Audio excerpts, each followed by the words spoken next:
네, 앞선 시간에 에릭슨의 이론평가 얘기하면서 자아를 강조하여 자아 심리학의 발전에 기여하였다라고 제가 마쳤는데, 자, 자아 심리학을 강조하여, 즉 자아를 중심에 두고 뭐 인간을 이해하는 것이 뭐 자아 심리학이다 이렇게 얘기할 수 있고, 이 문장상으로 보더라도 자아를 강조하여 자아 심리학의 발전에 기여했다. 즉 자아 심리학은 자아를 강조한다고 하는 것이다 이렇게 알 수 있겠죠.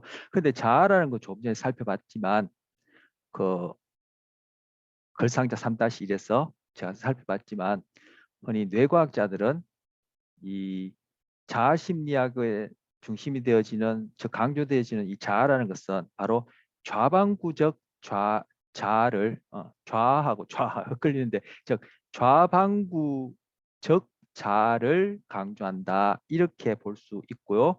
그 좌방구의 자아라는 것은 바로 언어적으로 자각되어지는 그러한 자아를 얘기를 하는데 자아라는 것도 하나가 아니라 우리 소위 자아라는 것을 구성하는 것도 이게 하위 형태가 몇 가지 있다고 하는데 흔히 우리가 일상적으로 자아 얘기하는 것은 바로 좌방구적 자아, 내가 스스로 자각할 수 있고 언어적으로 그렇게 음, 의식할 수 있는 그런 자아를 얘기를 하는 거예요. 그렇다면은 아까 뇌과학적으로 볼 때 좌뇌는 거짓말쟁이라고 별명이 붙은 것처럼 그 좌뇌를 통한 자아가 갖고 있는 내용이라는 것은 아까 제가 리베스 실험 얘기하면서 끝부분에 정리된 내용도 얘기했지만 결국은 자아 방어 또는 다른 표현은 자기 기만 우리 그 마이클 시험의 자기 기만 패턴 제가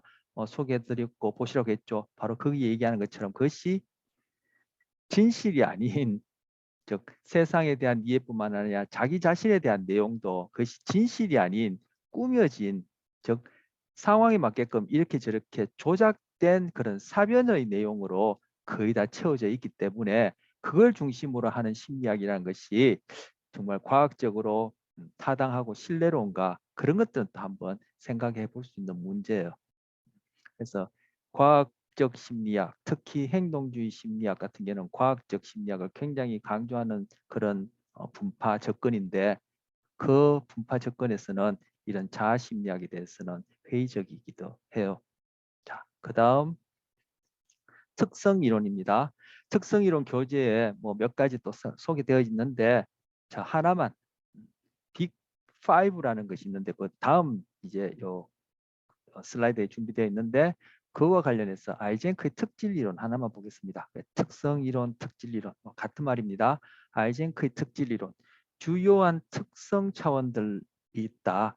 그 주요한 특성 차원이 외향성과 신경증이다 라고 아이젠크가 그렇게 제시했고 이 외향성과 신경증은 유전적 그러한 특성이 있고 그리고 그와 관련해서 우리의 신체의 생리적인 그런 특성이 있다. 그리고 유전과 생리적 특성이라는 것은 우리가 과학적으로 연구가 가능하다. 이러한 것들이 이제 특질 이론이 갖고 있는 특성이에요. 자, 그런데 그 이후에 이 이론이 이제 발전하면서 발달보다 발전이 더 정확한 표현이겠죠. 발전하면서 이제는 두 요인이 아니라 요인을 하나 더 합쳐서 외향성에다가 신경증에다 더 하나 합쳐서 정신병 성향 이렇게 합쳐서 이 세 요인을 가지고 성격을 설명해 보자 이렇게 하는 것이 3요인이에요. 이거는 굳이 이를 붙이자면 2요인이 되겠죠. 요인이 두 개니까. 그런데 요것 살펴보면 우리가 학기 초에 봤던 그 분트의 구조주의하고 유사하죠. 그 분트도 의식의 내용, 즉 의식이라는 것을 요소로 나누고 그 요소들이 어떤 요소들로 구성되며 그 요소들 간에 어떠한 법칙에 의해서 결합되어지는지 그걸 가지고 우리의 의식적 경험을 설명하려고 했는 것처럼 여기서는 뭐 성격을 설명하려고 하는데 그것을 요인으로 나누고 이것들 간에 어느 쪽이 뭐 얼마냐, 어느 쪽이 어떠냐 이런 것들을 측정, 연구해서 그걸 가지고 성격을 설명하려는 거니까 이것도 구조주의 즉 접근 뭐 이렇게 이제 볼 수 있는 그러한 형태에 해당한다 볼 수 있고요. 자, 외향성은 아까 외향성 차원 봤는데 외향성은 최적의 수준을 유지하기 위해서 자극을 추구하는 특성이다 이렇게 얘기를 하는데 이거 우리 앞서 봤던 동기에서 그 각성 이론, 우리는 최적의 각성 수준을 유지하려는 동기가 있다. 그렇게 해서 우리는 위험한 행동도 하기도 하고 번지 점프도 하기도 하고 뭐 음식을 먹고 마시기도 하고 추울 때는 따뜻한 거 더울 때는 뭐 시원한 걸 찾기도 한다. 이렇게 그렇게 설명하는 게 바로 각성 이론 아닙니까? 여기서 최적의 수준을 유지하기 위해서 자극을 추구하는 특성이 바로 동기의 각성 이론하고도 연결되는 것이죠. 그래서 이런 자극을 추구하는 특성이 외향성이다라고 하는데 우리 각성 동기의 각성 이론과 연결해서 보자면은 그러한 각성 수준이 사람마다 최적이라는 것이 똑같지는 않죠. 사람마다 다 다르죠. 그런데 어떤 사람은 그러한 각성 수준, 최적의 수준이 높아서 뭐 저 같은 경우는 번지 점프를 한다거나 암벽을 타고 싶은 생각은 없거든요. 그런데 그런 것들 즐기는 사람은 그죠? 저보다는 뭐 외향적이다 라고 얘기할 수 있을까요? 이런 식으로 판단한다라는 거. 그래서 최적의 수준을 유지하기 위해 자극을 추구하는 특성을 외향성이다 이렇게 얘기를 하는 겁니다.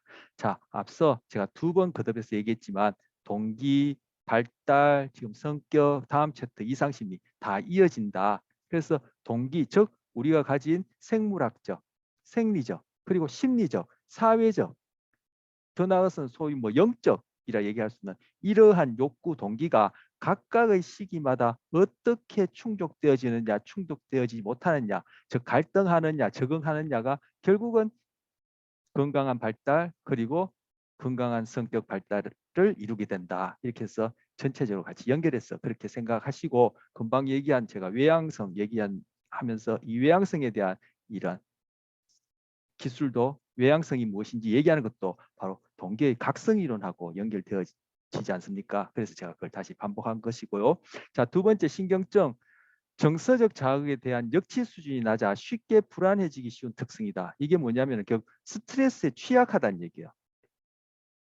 우리 뭐 정서, 스트레스 그리고 뭐 뇌에 대해서 제가 종종 언급했고 3장에서는 우리가 배웠었는데 바로 이런 것도 유전적 경향성이 있고 그런 유전적 경향성에서 생리적 어떤 특성이 다를 수 있다는 거예요. 우리 배웠던 내용과 관련해서는 교감신경계가 다른 사람보다 더 민감하게 활성화됐다든지 뭐 그런 치료의 대상이 되어지는 PTSD 같은 경우에는 그 사람들은 늘상 교감신경계가 과하게 활성화되어 있는 경우다라고 이렇게 얘기할 수 있다면은 바로 신경증이라는 것이 그죠? 그런 차원에서 그죠? 유전적 영향이 있고, 즉 유전적 요소가 있고, 그리고 생리적 기반, 즉 교감신경의 대표적으로 교감신경의 활성화, 우리 배웠던 내용과 관련해서 얘기를 하자면 교감신경의 활성화와 관련해서 그렇게 이러한 2가지 차원이 그죠? 결정되어지니까 우리가 이것들을 과학적으로 관찰 측정해서 이런 연구하고 외향성이 어떻다, 신경증 차원이 어떻다,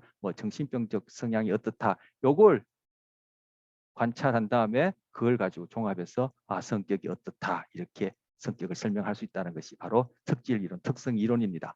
자, 정신병 성향은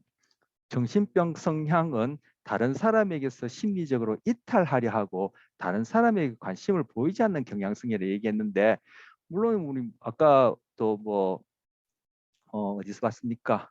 여기서 여기서 갈등의 타협, 즉 에리슨의 심리사회 이론 얘기하면서 각 단계마다 위기다, 뭐 갈등이다 얘기를 했는데 이 갈등의 성공적인 타협이라는 것이 어느 한쪽으로 완전히 1 아니면 0 이런 식으로 치우치는 것이 아니라 상대적으로 어느 쪽이 더 많으냐 뭐 이런 식으로 소개한 것처럼 다 여기 가서도 그죠? 다른 사람에게 심리적 이탈하려고 하고 다른 사람의 관심을 보이지 않는 경향성 그리고 이 신경증도 그렇고 외향증도 그렇고 누구나 다 이런 것들이 조금씩 또 누구는 좀 더 많이 상대적으로 다 갖고 있죠.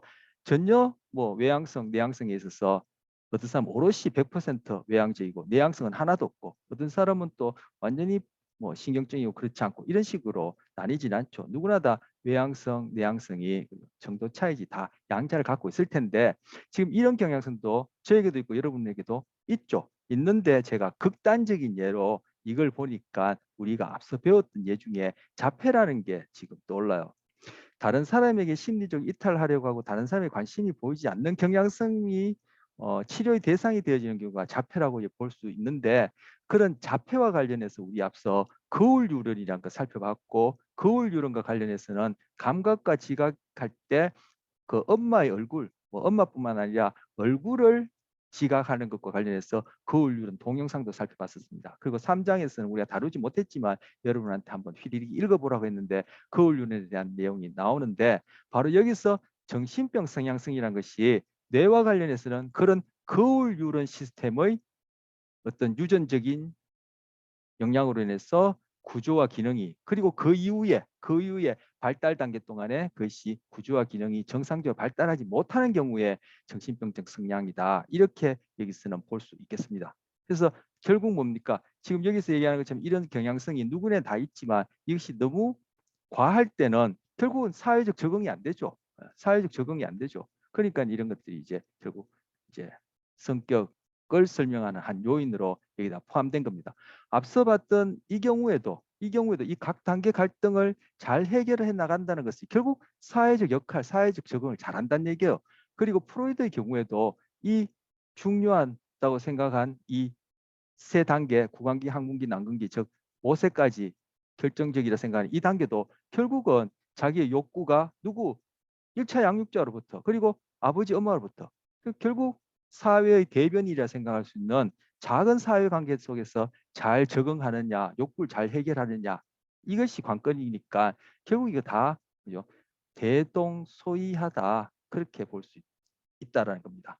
지금 정신병 성향 얘기하다가 지금 사회와의 관계, 즉 사회라는 것은 타인 간의 관계 아닙니까? 그래서 다른 사람이란 얘기가 나와서 즉 사회적 적응을 그죠? 각각에도 다 고려해 볼 수 있다. 그렇지만 어떤 이론은 그 부분을 더 강조했고 프로이드 이론 같은 경우 그 부분을 뭐 상대적으로 뭐 도외시했고 이런 것들이 이론들 간의 차이점이다. 이렇게 다시 한번 얘기를 하고요. 자, 3요인은 외향성, 신경증, 정신병 성향. 그런데 이걸로 성격을 설명해 보니까 뭔가 좀 부족하더라 해서 더 발전한 것이 5요인, 즉 아까 제가 언뜻 언급한 빅5 모델이요. 이 빅5 모델이 가장 많이 알려졌고 많이 언급되어져요. 그래서 아이젠크의 특질 이론을 좀 소개하는 것인데 외향성, 신경증성, 그리고 경험에 대한 개방성, 그리고 우호성, 성실성 이 5가지를 가지고 성격을 설명해요. 여기는 좀 전에 봤던 그런 정신병성 성향은 빠져 있죠. 하지만 여기 정신병성 성향으로 설명하고자 했던 성격의 한 요인을 여기서는 세분화해서 개방적이냐 우호적이냐 뭐 이런 식으로 좀 더 세분화해서 요인을 나눴다 이렇게 볼 수 있겠죠. 그래서 이 빅5 요인이 이제 가장 특질 이론과 관련해서는 유명합니다. 그 중에 하나 제가 최근에 읽었던 책에서 보니까 경험에 대한 개방성이 높을수록 불안 수준이 낮대요. 그래서 거꾸로 얘기하면은 불안 수준이 높은 사람 달리하면 스트레스에 취약한 사람은 여러 가지 경험에 대해서 개방적이지 못하다는 거죠.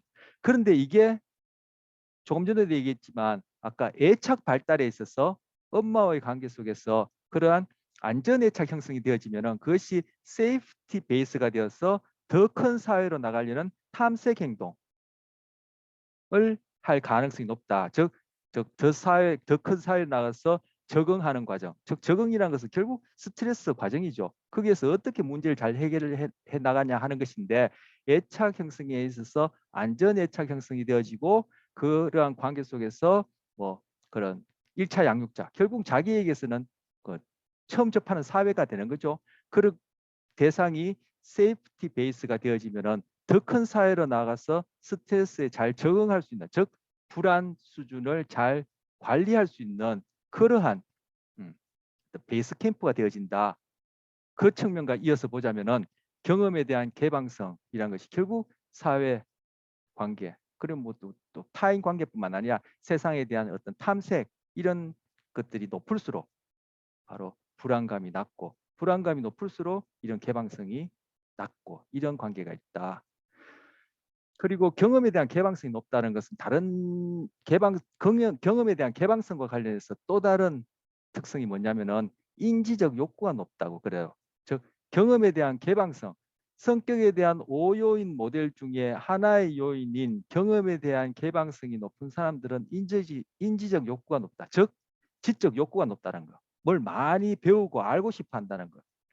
그리고 불안 수준이 낮다. 즉 여기 바로 옆에 있는 신경증성 수준이 낮다. 이렇게 서로 상관이 있어. 자, 그다음 제 부적용의 원인. 정신병리를 정상적인 성격의 연장성으로 이해한다. 그래서 좀 전에 제가 뭐 앞서 신뢰 불신에 있어서도 어느 한쪽이 100이고 어느 한쪽은 0이고 그런 것은 있을 수 없고 그것이 아니다 얘기했고, 그리고 조금 전에 앞서 봤던 이 정신병증 성향을 얘기하면서 이런 특성들, 물론 신경증과 관련된 이런 특성도 마찬가지고 이 특성도 마찬가지고 누구나 다 갖고 있다 얘기했듯이, 정신병리라는 것도 그죠? 여러분처럼 그런 건강한 경우와는 완전히 별개의 어떤 그러한 상태가 아니라, 정상적인 여러분 같은 정상적인 그러한 1차원상에서 그죠? 어떤 많이 치우친 한쪽으로 많이 더 치우친 이러한 연장선상에서 이해를 한다라고 그렇게 여기서는 생각을 해요. 자, 그리고 5요인 중 몇 가지가 경직되고 극단적으로 표현되는 것이다. 그래서 정신병리는 뭐냐면은 이 요인, 외향성, 신경성, 경험에 대한 개방성, 우호성, 성실증 중에 몇 가지가, 이 중에 뭐 한두 가지도 될 수 있고 네 가지도 될 수 있겠지만 어쨌든 몇 가지가 너무 경직되어지고 극단적으로 표현되는 것, 즉 과하게 그죠? 그 정상에서 벗어나는 것, 뭐 이런 것들이 결국 부적응이다 이렇게 생각한다는 거죠. 요 조금 전에 경직되고 극단적으로 표현된다 얘기했고, 연장선상에서 이해한다 요거 관련해서는 다음 챕터에 이상심리를 다룰 때 도대체 정신병리 또는 말 그대로 이상심리 또는 뭐 정신질환 이란 것이 어떻게 그것을 준거를 잡느냐, 기준을 잡느냐, 무엇이 비정상이냐라는 것을 얘기를 할 때 여러 가지 조건들이 있는데 그 중에 하나가 통계적 기준이 있어요. 그래서 어, 전체 그러한 군집 예, 속에서 그것이 일어날 수 있는 빈도가 극히 드문 경우를 비정상으로 그렇게 우리가 잡자, 비정상이라고 이렇게 생각하자고 하는 것이 바로 정신병리의 어떤 통계적 기준인데, 바로 그런 의미가 여기 있는 거죠. 뭐 정상 비정상이 딱 두 개가 다이카토미하게 서로가 완전히 별개의 것이 아니라 즉 정상적 성격의 연장선인데, 바로 이러한 특질 중에 무언가가 또 몇 가지가 극단적인 그러한 형태를 띠는 것이 정신병리다 이렇게 본다는 거. 자, 특질 이론의 평가, 성격이 안정된 내적 자질을 보시면 된다. 바로 이 내적 자질이 우리 앞서 아까 분터 구조주의 얘기했지만 바로 거기에서 얘기하는 어떤 요인, 그런 의미로 생각할 수 있겠죠. 그래서 여기서도 5요인, 3요인, 2요인 해서 요인이라는 말을 넣잖아요. 그 이제 내적 자질 구성된다. 우리 분터의 구조주의 배울 때 이 세상에 존재하는 뭐 우리 인간을 포함해서 이 세상에 존재하는 모든 것, 우주를 구성하는 모든 것들이 결국은 원자라는 그런 요인, 요소로 구성되어지는 것처럼 우리의 성격도 이렇게 요인, 요소, 여기서 이제 내적 자질이라 했는데 그것들로 구성되어진다. 결국 이 내적 자질이라는 것이 특질을 얘기를 하는 거죠. 그 특질이 바로 뭐 이렇게 하나, 둘, 셋, 넷, 5개다 해서 5요인 이렇게 얘기를 하는 거예요. 그죠? 그리고 아까도 얘기했지만 개인 간의 비교가 가능하다. 지금 요런 외향성, 신경증, 뭐 개방성, 우호성, 성실성에 대한 그런 어, 측정할 수 있는 그 검사지를 만들고 즉 조작적 정의를 통해서 이걸 측정할 수 있게끔 하는 거죠. 예를 들어 외향성, 신경성, 우호성, 성실성, 이거는 우호성이라는 게 존재합니까? 아까도 제가 얘기했지만 구성 개념 얘기할 때처럼 책 하면 책이라는 그 개념에 대해서 이 책이 존재하죠. 그죠? 노트북 하면 노트북에 대한 대상이 있고, 김시현 하면은 김시현이라는 그런 개념에 대해서, 이름에 대해서 그죠? 그 명사에 대해서 대상이 있는 것처럼 이 있는데, 우호성, 성실성은 대상이 없죠. 이건 좀 추상적인 것 아닙니까? 바로 이런 것들이 구성 개념이에요. 즉 우리가 사회적으로 우호성 하면 다 알아듣죠. 그러니까 사회적으로 약속된 어떤 추상적인 개념, 즉 언어적인 개념을 구성 개념이다. 이렇게 우리가 이제 그 생각하자고 했는데, 바로 우호성, 성실성 이런 것들이 다 구성 개념이에요. 자아도 구성 개념이고, 동기라는 용어도 구성 개념이고, 성격이라는 용어도 구성 개념이고, 그래서 성격 이론이 이렇게 다양하다는 얘기도 아까 했었고, 우리 처음 성격 배울 때 그런 얘기도 했었는데, 바로 이러한 구성 개념을 조작적 정의를 통해서 측정할 수 있게끔, 즉 반복적이고 그리고 검증 가능하고 그죠? 그리고 관찰 가능한 형태로 ROT 법칙이라 했죠. 그런 조건에 가능한 맞도록 조작적 정의를 통해서 측정하면은 사람들 간에 비교할 수 있다는 거죠. 저도 하고 여러분도 하고 다 한 다음에 야 빅5 했는 검사했는데 어떻게 나와? 너는 이렇게 나오네. 너는 이렇게 나오네. 이렇게 나오네. 너는 외향성이 강하네. 뭐 너는 우호성이 강하네. 뭐 성실성이 강하네. 너는 개방성이 어떠네. 이렇게 하면은 그걸 종합해서 성격상의 차이를 비교할 수 있다. 그래서 아까 앞서 이러한 과학적 연구가 가능하다. 고 얘기했고 뒤에 가면 또 그런 얘기가 반복됩니다. 자, 성격에 대한 경험적 연구를 촉발했다. 금방 한 얘기요. 경험적 연구란 것이 말 그대로 측정하고 관찰하고 뭐 검증하고 즉 과학적 그런 연구가 가능하고 성격에 대한 그러한 연구를 붐을 일으켰다. 그러한 연구를 하게끔 촉발했다. 이렇게 얘기를 하고 있습니다. 특질 이론이. 자, 그다음 인본주의 이론이에요. 전 성격이 처음 할 때도 얘기했지만 성격에는 이론이 되게 많아요.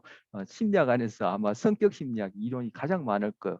그 얘기는 아까도 말씀드렸고 이 성격이란 것이 구성 개념이라서 이것이 그에 대한 이론들이 이렇게 다양하다 얘기했었고 우리 성격 처음 시작할 때 그런 얘기를 했습니다. 자, 인본주의 이론이요. 인본주의 이론은 우리 앞서 그 심리학 접근할 때 이것도 그죠. 일장 했던 얘기예요. 우리 개강 해서 첫 수업 때 했던 얘기인데 바로 인본주의라는 것은 현상학적 접근과 관련된다. 즉 현상학적 접근이 바로 인본주의다. 이렇게 보시면 되는데 거기서는 뭐라고 얘기하죠? 즉 사람을 어떻게 보죠?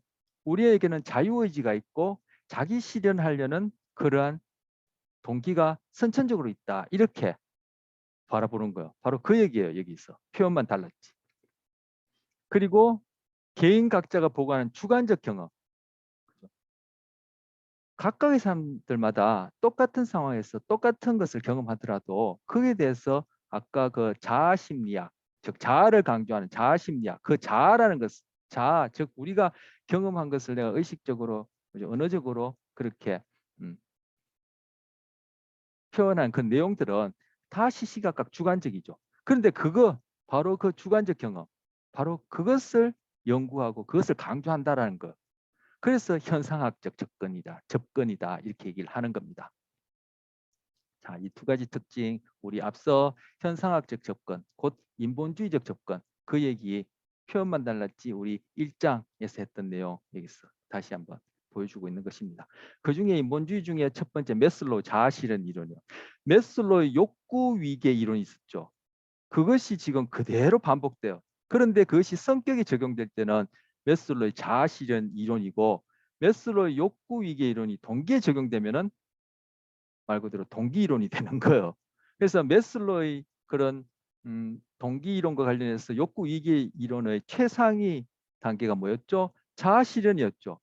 이 사람은 어떻게 모든 인간은 자아 실현을 추구하려는 욕구가 누구나 다 타고난다 이렇게 생각하니까 결국 성격 발달에 있어서도 그 자아 실현 그쪽 향하는 그걸 목표로 인간을 이해하는 거예요. 인간이 선천적으로 가지고 태어난 욕구다. 그죠? 욕구는 위계를 가진다. 뭐 생략지 욕구, 안전의 욕구, 소속의 욕구, 자존감 욕구, 자신 욕구 이런 것들은 그 구성하는 5가지는 다 갖고 있고 그 위계를 가진다. 선천적이다. 이렇게 생각한다는 거죠. 자, 욕구 위계 특징. 이거 앞서 했던 거요. 읽어보겠습니다. 하위 욕구는 상위 욕구보다 더 원시적이고 더 요구적이고 더 강력하고 상위 욕구로 갈수록 요구의 강도가 점점 약해진다. 그래서 자아실현 욕구까지 가는 경우는 드물고 자아실현의 욕구는 상대적으로 약하다. 그렇게 얘기를 했었고, 그죠? 자, 더 높은 욕구는 진화적으로도 그렇고 개인 발달에서 늦게 나타난다. 개인 발달. 영유아기 때 태어나서 엄마 젖 빠는 녀석이 자아실현의 욕구가 있겠습니까? 일단 먹고 프로이드 말대로 구강기 먹고 그럴 때 항문기 싸고 뭐 이런 것들이 근본적인 욕구죠. 그래서 메슬로 욕구 단계로 보더라도 최하위 단계 생리적 욕구를 하는데 여기서 뭐 하위 상위 이렇게 나눠도 되겠지만 가장 기본적인 욕구고 피라미드로 표현한 이유가 뭐요? 앞 피라미드는 뭐죠? 밑이 가장 넓고 토대가 되어지죠. 밑이 없으면은 위는 존재할 수가 없어요. 그러니까 지금 가장 기본적이고 가장 큰 욕구이기 때문에 피라미드로 이렇게 표현한 거. 직사각형의 빌딩이 아니죠. 직사각형의 빌딩이라 하더라도 이 아랫부분이 윗부분을 받쳐주는 것이기 때문에 중요하다고 얘기할 수 있겠지만 피라미드가 의미하는 바가 뭐예요? 가장 토대가 되어지고 가장 큰 욕구고 누구나 다 공유하는 거예요. 근데 점점 올라갈수록 뾰족하고 상대적으로 너비가 좁아지는 게 피라미드 아닙니까? 즉 이 부분은 상대적으로 드물다는 얘기죠. 여기서 이제 상위 하위를 하는데 저는 그것은 뭐 상 아래 위 이렇게 표현하기보다는 달리 좀 표현하고 싶은데 어쨌든 우리 그때 봤을 때도 생리적 욕구나 안전 욕구는 기본적 욕구라 그렇게 표현했고 그 윗단계는 심리적 욕구 또는 사회적 욕구 즉 사회 심리적 욕구라 이렇게 표현해 놨는데 더 높은 욕구는 즉 위쪽으로 올라갈수록 진화적으로 즉 다른 동물들에 비해서 우리는 이 상위 욕구라 얘기하는 그런 부분을 갖고 있는 경우가 더 많겠죠.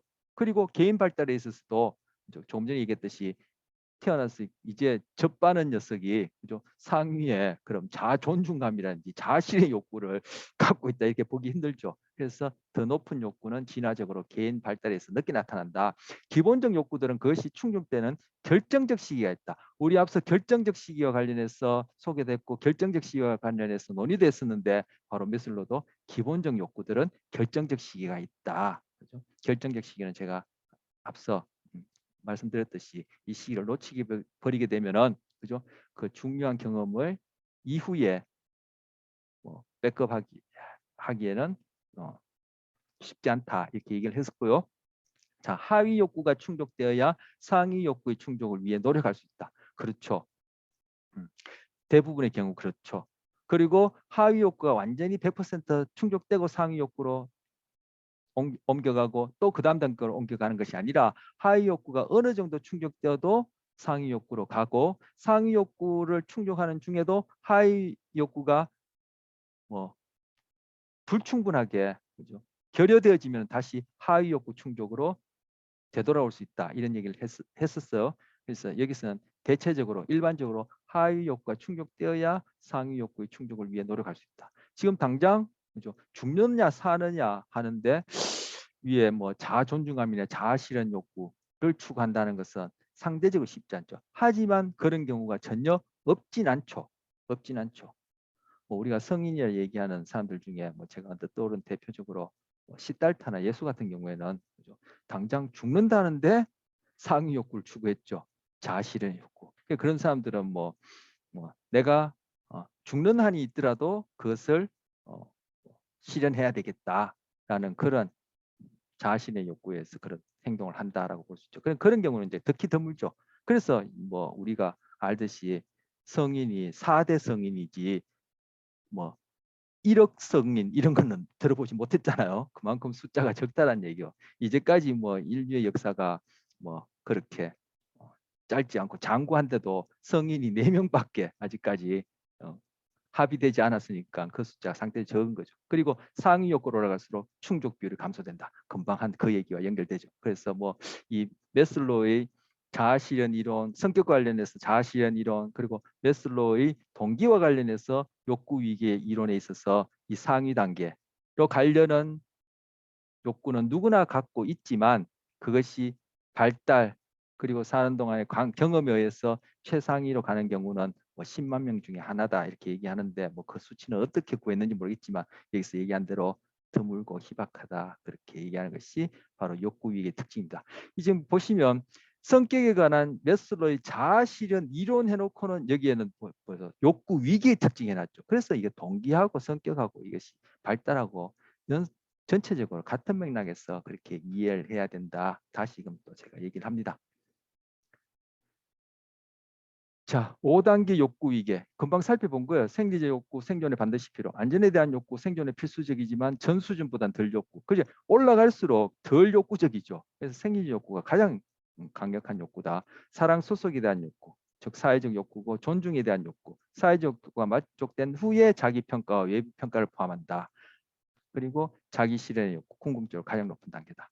좀 전에 얘기했던 것 그리고 우리 이미 살펴봤던 거 다시 한번 보여줍니다. 여기서도 마찬가지죠. 또 성격을 얘기를 하는데 자아실현 이론이라고 해놓고는 또 욕구 위기라는 용어를 쓰는 거. 이게 왜 그러냐면은 행동주의처럼 과학적 심리학은 과학이다라고 그렇게 심리학에 대한 개념 정의를 하고 그러한 과학이라는 그런 부분을 철저히 지킨다. 그분을 강조하는 행동주의에서는 이런 것들이 용납될 수가 없어요. 이런 용어들이 막 중첩되어지고 이렇게 뭐랄까 불분명하게 사용되는 것들은 도저히 용납할 수 없는데 바로 이런 부분에 이런 성격 이론이나 발달 동기 뭐 이런 데서는 이 개념 자체가 그죠 구성 개념이기 때문에 그것이 조작적 정의를 통해서 ROT 법칙을 준수하기에도 상대적으로 타당도 신뢰도가 그 행동주의에 비해서는 좀 떨어지고 하니까 이것들이 이제 명확하게 탁탁탁 그렇게 체계적으로 구분이 잘 안 될 수밖에 없고 성격 이론도 다양하고 동기나 발달이나 성격 이론이나 이유에 살펴보면 이상 심리와 관련된 이런 것들도 서로 그래 중복되어지는 거예요. 자, 자기 실현 욕구. 이제 좀 전에 메슬로우가 성격에 대한 이론은 자기 실현 이론이다 이렇게 얘기를 했는데 메슬로의 자기 실현 이론의 자기 실현 욕구는 어렵다. 그런데 왜 자기 실현이 어렵냐? 모든 욕구 중 가장 약하다. 조금 전에 얘기했듯이 가장 약하다. 그리고 자기 실현을 하려면 자신에 대해서 잘 알아야 하고 사회적으로 요구하는 인간이 되기보다 새로운 도전을 받아들여 사회에 용감하게 맞서야 하지만 이것이 때로는 안전의 욕구를 위협한다는 거예요. 자, 자기 실현을 하려면 자신에 대해서 잘 알아야 하는데 뭐 여러분도 그럴 수 있고 저는 제 자신을 생각할 때 저는 제 자신에 대해서 잘 모른다고 생각하거든요. 그리고 굳이 변명을 하자면 아까 3장에서 뇌와 관련해서 봤을 때 내가 내 자신에 대해서 안다는 것은 결국 우리 분트의 구조주의 심리학에서 의식을 내용을 연구할 때 내성법을 쓴다고 그랬어. 결국 나의 의식으로 나의 의식적인 내용만 안다고 그랬어요. 그렇다면은 조금 전 3장에서 글 3-1 글상자에서 읽어본 것처럼 결국 그것은 좌뇌를 통한 언어적으로 내가 자각할 수 있는 에고, 자아예요. 그런데 그 좌뇌의 자, 에고의 내용을 이루는 것은 뇌과학자들이 이름을 붙인 것처럼 다 거짓말이란 얘기예요. 즉 상황에 맞게끔 짜맞추기식으로 만드는 사변이란 얘기예요. 그렇다면 그걸 가지고 정말 나머지 내가 알고 있는 에고, 내가 자각하는 자아 이외에도 나를 구성하는 요소, 다른 자아 요소들이 많은데 내가 그걸 다 알 수 있나요? 그래서 자기를 안다는 것은 참 힘들고 그래서 소크라테스가 너 자신을 알라 뭐 이런 한마디가 그렇게 유명하게 거론되는 것도 그와 무관하지 않다고 생각하는데 또 그리고 사회적으로 요구하는 인간이 되기보다 즉 사회적으로 요구한다. 바로 영유아기 프로이드 아까 에릭슨 살펴봤지만 영유아기 때 사회를 대변하는 엄마 아빠 사이의 그러한 관계 속에서 서로서로의 요구가 충족되어져서 갈등을 겪지 않고 잘 적응하는 것인데 그렇게 해서 내 안에 자동적으로 부지불식간에 우리가 배웠던 용어로 얘기하자면은 도식 또 다른 게 얘기하자면 세상에 대한 거기에는 이제 엄마 아빠도 포함되고 타인이 포함된 세상에 대한 이론이 세워질 텐데 그 이론이 세워질 때 거기엔 분명히 그죠? 적응이라는 것과 관련해서 가치 개념들이 같이 따라온단 말이에요. 그렇게 해서 나를 구성하는 거예요. 나라는 존재를. 그런데 그 사회에서 요구하는 그 가치를 뒤집어 버리고 사회에 용감하게 맞서야 된다고 한다면은 나는 그 사회로부터 그죠? 벗어나는 그러한 가치 개념, 즉 가치의 역전 뒤에서 보겠지만 가치 조건을 아예 역전시켜 버리는 그러한 과정이 필요하단 말이에요. 그렇게 되면 어떻게 되죠? 바로 사랑과 소속에 대한 욕구는 포기해야 되고 즉 우리가 존중감을 가진다는 것은 내 스스로도 가지지만 결국은 사회관계 속에서 내가 정말 괜찮은 놈이야 라고 그렇게 나에 대한 자존감이 생기는데 이것 다 포기해야지만 이리 올라간다는 것. 그래서 예수나 부처 같은 사람들은 세상 사람들 얘기하는 세상이 얘기하는 그런 가치 다 버려버렸죠. 그리고 어디요? 생리적 욕구까지도 버려버렸어요. 즉 생존에 대한 욕구까지 버려버렸어요. 그래야지만 여기가 올라간다. 그래야면 여기 올라가는 사람은 그러한 것을 거치는데 여기 얘기한 대 결론적으로 안전의 욕구 이 하위 단계까지 다 위협하기 때문에 대부분의 사람들은 이쪽으로 갈 생각도 못하지만 가다가 돌아온다라는 거예요. 왜? 하위 욕구가 충족 안 되면은 상위 욕구로 가다가도 하위 욕구로 다시 돌아온다 그랬죠. 상위 욕구로 가려고 자아 실현 욕구로 가려고 하다가 안전에 대한 욕구가 위협되니까 포기하고 돌아가 버리는 거예요. 그래서 10만 명 중에 1이고 대부분의 사람들은 하위 단계에서 그렇게 살다가 간다라는 거예요. 자기 실현적인 사람은 이런 두려움을 극복하고 바로 제가 이제까지 얘기했던 그런 두려움을 극복하고 어디까지 다른 사람 존중받는 거, 그리고 사랑받는 거, 그리고 안전한 거, 더 나아가서는 내가 죽고 사는 것까지에 대한 두려움도 다 극복하고 자신의 가능성을 최대한 발현하는 사람. 이렇게 얘기를 하는 것이 매슬로의 자기실현 욕구고, 바로 인본주의 심리학이 얘기하는 인간에 대한 이해인데, 바로 이렇기 때문에 인본주의 심리학은 종교를 자연스럽게 얘기하게 되어져. 그리고 지금 메슬로의 자아실현이라든지 인본주의 이론이라든지, 그리고 바로 이 심리학은 서양 학문이기 때문에 자연스럽게 서양의 종교를 얘기를 하게 되어져요. 그럴 수밖에 없는 게 이 인본주의 접근이 갖고 있는 본질적 특성이에요. 자, 그다음 메슬로의 자아실현 이론 중에 절정 경험이 있어. 자기 실현 동기가 충족될 때, 그 최상위 단계의 그런 욕구 동기가 충족될 때 느끼는 일시적 경험이요. 지금 여기서 지금 성격 얘기하는데 동기 얘기하고 있죠. 자연스럽게 지금 메슬로우가 성격은 어떻게 형성된다, 성격은 무엇이다라고 얘기하는 자아실현 이론인데, 내용을 보면 동기로 꽉 채워져 있어. 이게 바로 구성 개념이 갖고 있는 그러한 한계 때문에 그런 것이고, 그리고 아까도 했지만 ROT 법칙, 즉 심리학은 과학이다 해서 그러한 어떤 입장을 아주 철저히 지키려는 행동주의에서는 도저히 용납할 수 없는 그러한 특징이에요. 자, 다시금 자기 실현 동기가 충족될 때 느끼는 일시적인 경험이다. 이 내용은 동기에 가서 소개해야 될 텐데, 어쨌든 성격에서 지금 다루고 있는데, 그렇게 자기 실현을 했을 때 일시적으로 경험하는 것이 절정 경험인데, 결국 읽어보면 이 내용이 뭐냐면은 몰입이에요. 몰입. 영어로 flow, 흐르다. FLOW, flow를 몰입이라 번역하는데, 여러분 중에 그 이름을 들어본 사람이 있는지 몰라도 칙센미아이라는 사람이 바로 긍정심리학과 관련해서 그분이 긍정심리학 쪽인가? 제가 정확하게 기억이 안 나네요. 어쨌든 몰입이라는 것에 대해서 연구를 많이 했어. 바로 그러한 경험을 어떻게 이러한 자아실현 이론, 메슬로의 자아실현 이론에서 최상위 단계에 이르렀을 때 경험하게 된다. 그것을 여기서 절정 경험이라 얘기를 하는 거. 근데 내용을 읽어보면은 칙센미아일에 몰입하고 같은 내용이에요.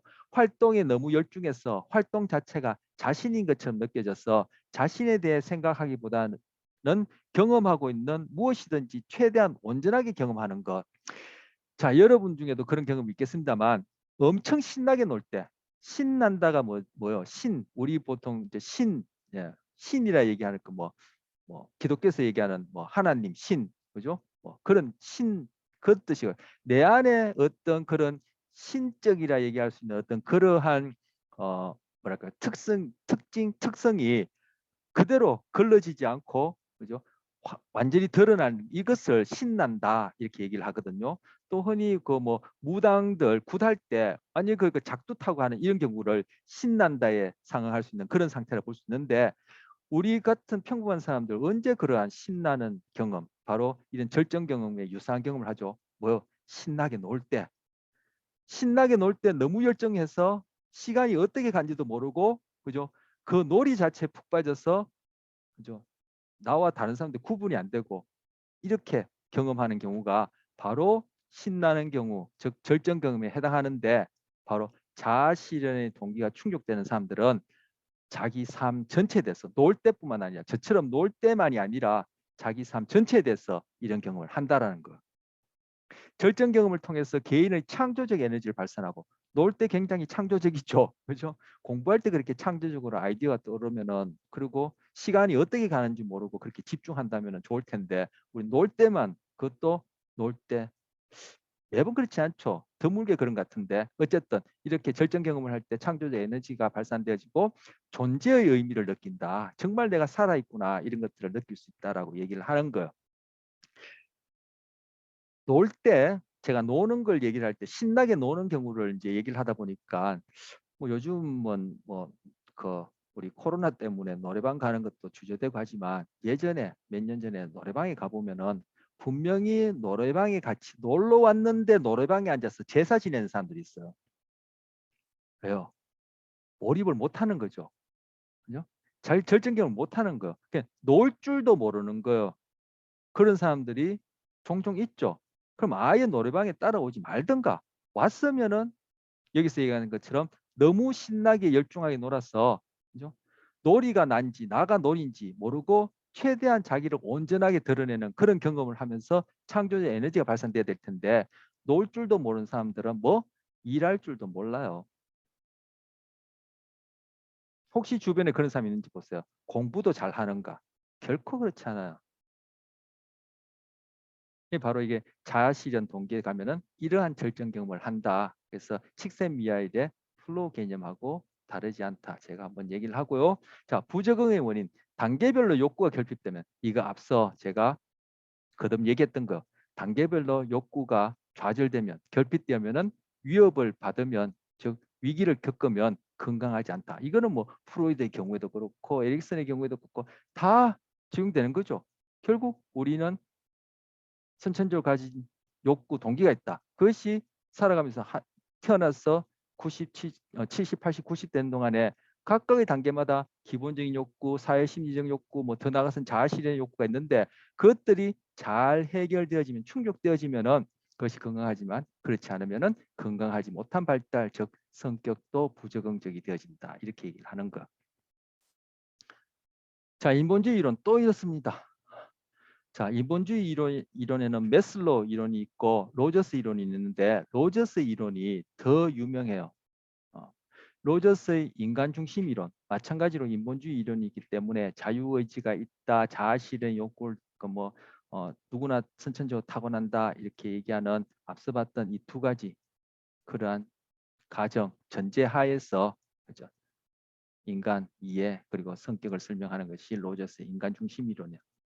사람들이 자기 실현 경향성을 갖고 태어난다. 갖고 태어난다. 선천적이다. 금방 얘기했고요. 성장을 저해하는 환경에 방해받지 않으면, 이 성장을 저해한다는 것이 바로 이 얘기예요. 단계별로 욕구가 결핍되고 좌절되고 위협받지 않으면 우리 모두는 성장해서 결국 메슬로가 얘기하는 자아 실현, 그리고 여기서는 자기 실현 단계로 가게 된다.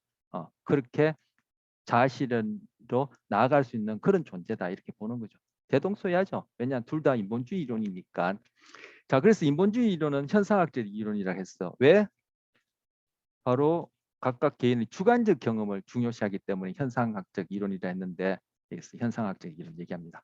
똑같은 외부 현실에도, 아까도 제가 말씀드렸죠. 똑같은 상황, 똑같은 걸 경험하는데도 각자 개인이 다 주관적으로 다르게 경험한다.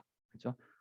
고 했는데, 똑같은 외부 현실도 개인이 그것을 어떻게 지각하고 경험하여 받아들인지에 따라 개인마다 경험하는 현실이 달라지기 때문에 현상학적 이론이라 하는데, 바로 이렇게 달라지기 때문에 각각 주관적인 이런 경험이라는 것이, 내가 의식하지 못하는 경험도 있겠지만 여기서는 뭐 바로 내가 언어적으로 자각할 수 있는 그러한 자아 경험이고, 그것은 아까 3장에서 읽어봤던 대로 좌뇌를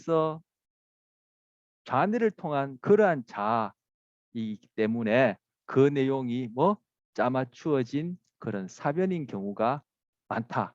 즉 극단적으로 얘기하면 딱 뭐 이게 단락적으로 다이카토미하게 얘기하면은 그렇게 그 사변적으로 짜맞춰진 그런 이야기다, 이렇게 보여질 때 그것이 어느 만큼 타당하냐 이렇게 볼 수 있고, 그렇기 때문에 사람들마다 그것이 다 지각각이라는 거예요. 주관적이라는 거예요. 그래서 형상학적 이론이다 얘기하는 거예요. 하지만 그러한 주관적 경험을 이 인본주의 이론에서는 그것을 중요시한다라고 이렇게 생각하는 거예요. 자, 달라지기 때문에 개인의 행동을 잘 이해하기 위해서는 그 사람의 주관적 현실을 주관적 현실이 아닙니다. 주관적으로 그 사람이 어떻게 체험하는지를 이해하자라고 얘기를 하는 거.